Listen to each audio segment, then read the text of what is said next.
Why is somebody paying $67,000 on a 10-second video artwork that he could have watched for free online? Well, because he could later sell it for 6.6 million, that's why, I guess. Today we'll get into digital art, crypto art and NFTs, what it is, whether you should invest in it, and I brought a friend of mine on a Zoom call who knows everything about art and who is the most creative person I know, because I wanted to hear from what we apparently now call a traditional artist, how they see this form of art, whether it has a future, and we recorded our conversation so you can listen to it in full length, and I will link it in the description and link it up there as soon as it comes out. Don't forget to subscribe so you'll be notified. But first, let's learn more what NFTs actually are.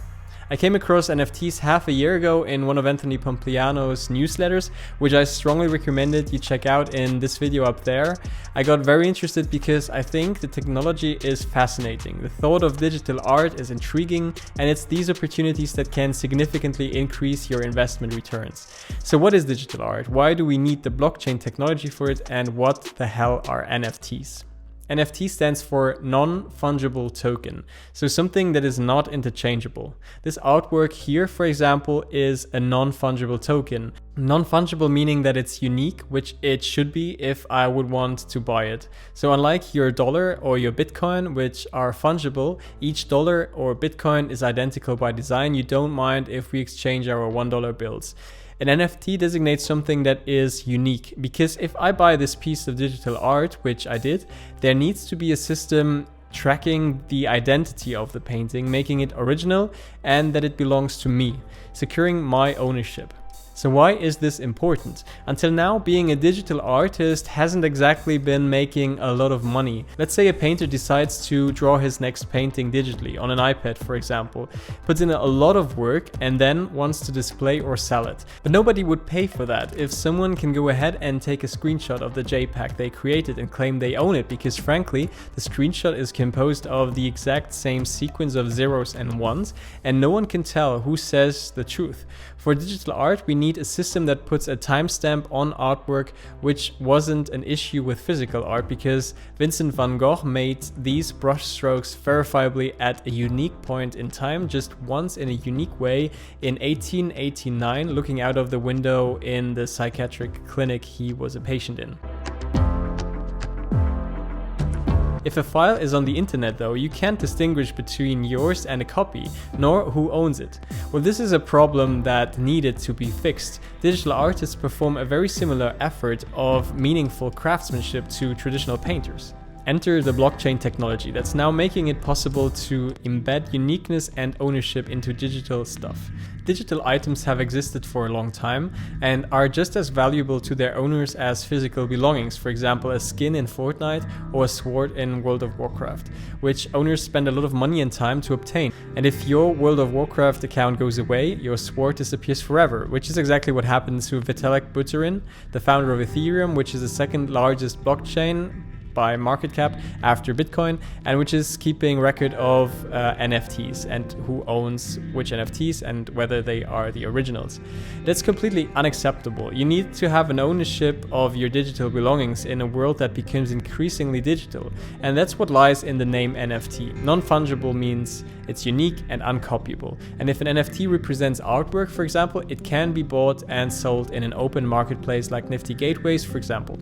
All of this is made possible via blockchain technology, which is like a big immutable digital ledger, keeping record of what is original and who it belongs to. So let's say this is the Ethereum blockchain. It records that Phil sells this painting to Jimmy, and then the next block will seal this block of transaction of ownership, and it can never be accessed or changed again. Then many other transactions take place, and now Jimmy sells this to Bob. And this chain continues on and on, running on several thousands of computers worldwide, which is what people mean when they talk about decentralized networks. The artist converting his digital art into an NFT is like the artist putting his signature on a painting, and we know that this can create long-term value. Okay, so you just took a screenshot of my NFT that I just showed you. Well done. But the asset doesn't belong to you, since ownership is authenticated and recorded on a perpetually updating ledger. There are countless of copies of the Mona Lisa circulating on the internet, but you could make the best copy that could, if anything, only be unveiled as fraudulent by the best experts in the world. However, this doesn't make it even close to as valuable as the original painted by Leonardo da Vinci. Critics would then argue that still you have a whole other experience when you watch the real Mona Lisa compared to when you are looking at a copy, whereas with digital art it's literally the exact same experience. But here I would argue that really you are valuing this incremental difference in experience at multiple billions of dollars. I don't think so. You are valuing the ownership of uniqueness and the fascination around the artist who created this. Like, it's literally old paint on a wrinkled canvas. The idea is that if you buy an NFT, you own this one piece, and if this artist gets more famous in the future, you'll have a piece of their path to success, and it's unique and will probably increase in value. And this brings me to the benefit NFTs offer to creators building their communities, because now creators can offer NFTs instead of making their supporters pay for membership access. This offers one important advantage because NFTs are the ultimate win-win situation. Now the early supporters can actually be rewarded for their support by holding an NFT that will likely increase in value as the creator increases in popularity, while the membership fees are merely a liability to the supporter. I like to think of NFTs as a stock in the creator and might be the most innovative thing that is currently happening in the creator economy. It also has a big advantage in the artist's perspective because you can bake into this contract that the original artist gets paid with every transaction, which is a big plus for the creator economy. It's funny how most of the money is made in the resale and the artist actually doesn't get a cut of that. So NFTs can be really valuable for creators over time because it creates a recurrent revenue stream. Matty Moe, an artist from LA, said in October when NFTs first came up on his radar that he was first skeptical and that digital native art did not appeal to his sensibilities, so he sat on the sidelines because he didn't get it. Now he changed his mind and said that the core technology, the programmability of contracts, the capacity for royalties, and all of the possibilities made him dive much deeper, and he's now convinced it will empower artists of all kinds to gain power over the antiquated power structure of the art world. And what's in it for the buyer? Let's look at the investment case for digital art pieces. The NFT market is, as they say in professional circles, blowing up. It tripled in 2020 to $250 million plus, according to Emerging Tech Brew. Just last week, the most expensive piece of digital art was sold at the auction house Christie's for $69 million, and Christie's held its first sale 10 years before the Declaration of Independence was drafted. The auction house isn't just an arbiter of taste, it's an arbiter of art history.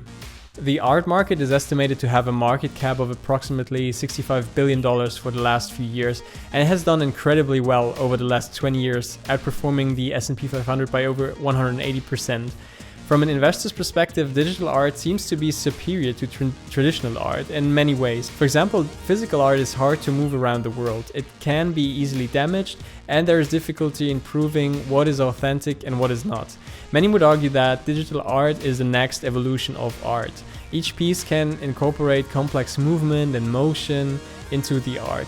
A single screen on a wall can periodically cycle through different pieces of art, and to me that intuitively makes sense. So many things have moved from physical to digital, books to Kindle, newspapers to iPad, analog to smartwatches, physical games to the Xbox, and often what they lose in physical appeal, they gain in functionality. And maybe at some point, buying physical art pieces will be a rather nostalgic move, just like buying vinyl records.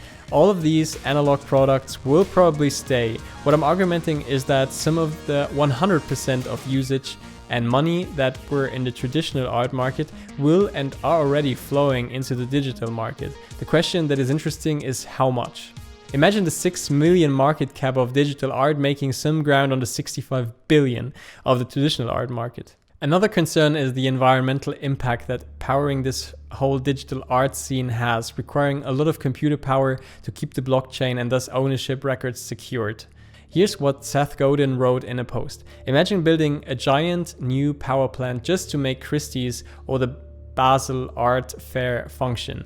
And the amount of power wasted will go up proportionally with the popularity and value and keep going up. The method that's used to verify the blockchain and to create new digital coins is deliberately energy intensive and inefficient. And as the asset gets more valuable, the energy used will go up, not down. For most technological innovations, the opposite is true.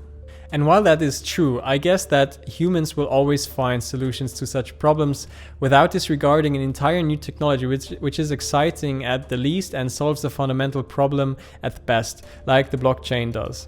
Some influential entrepreneurs have already spoken up about it, like Kevin O'Leary, who wants to invest in carbon-neutral mining companies only. One would also have to look into the costs of displaying traditional art in a museum. And I mean, we could have this discussion about many things, like how much does it cost to power all the gaming that is going on every day? We could all be playing outside in the woods, which is much more environmentally friendly than hosting all these servers required for gaming. I would encourage you to check out this white paper published by Square and ARK Invest, where they argue that the use of blockchain technology will actually accelerate a transition to green energies. They say that solar and wind energy have one major deficiency versus more expensive baseload power like natural gas or nuclear, which is intermittency.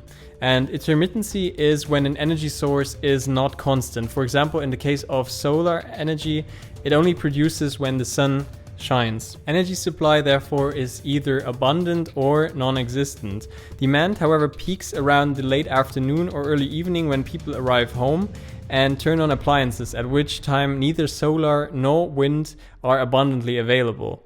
The end result is significantly more power than society typically needs for a few hours per day and not nearly enough when demand spikes. In the end, this could improve the returns for project investors and developers, moving more solar and wind projects into profitable territory, which is really important. So you can combine this solar farm with a Bitcoin or Ethereum mining facility or farm and make a company thus more profitable. And another point, the Ethereum blockchain is actually transitioning into Ethereum 2.0, which is not proof of work based, but proof of stake based, which is much more energy efficient than it was or than it is right now.